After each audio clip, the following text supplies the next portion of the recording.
Some things are different from other things. Cup is not a saucer. A table is not a chair. They are separate entities. Properties are what make a thing itself. A waiter approaches. Waiter, is everything satisfactory? Alistair, we were just noting that some things are different from other things. Waiter, he nods slowly and seriously. This is correct. The coffee is not the cup. The spoon is not the table. They are discrete objects. Without difference, there could be no service and no coffee. There would only be undifferentiated mass of sameness. Waiter, an undifferentiated mass of sameness would be very difficult to clean, and there would be no one to clean it, as the cleaner and the cleaned would be one and the same. The waiter looks from Alistair to Beatrice. Some things are indeed different from other things. Can I bring you anything else to further illustrate the point? Alistair shakes his head flatly, no. The concept is now adequately illustrated. The presence of a saucer would be redundant. He turns and walks away. Alistair, he understands. Beatrice, yes. He understands that things are different.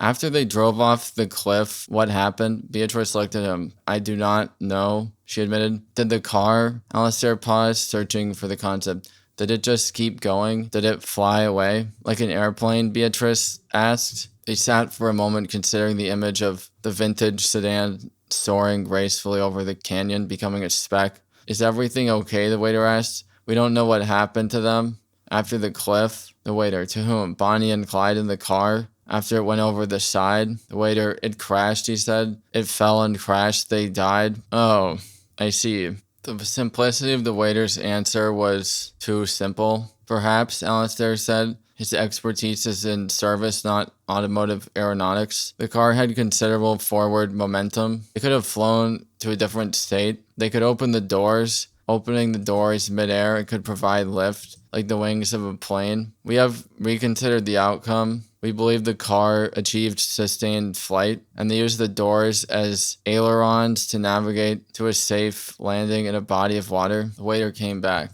You were right, the waiter said, about the doors. Alistair looked up the car. Yes, the waiter said. If you open the doors, the car can fly. It makes sense. Beatrice nodded. The wind gets underneath, pushes the car up. Like a bird? Exactly, the waiter said, like a bird. So the car flew away. If the car was flying and the doors were open, other cars might have had the same idea. Other cars with their doors open also flying. They could have crashed into another flying car, a mid-air collision. That would be worse than hitting a bird, Alistair observed. A bird is soft. It's a miracle more flying cars don't crash.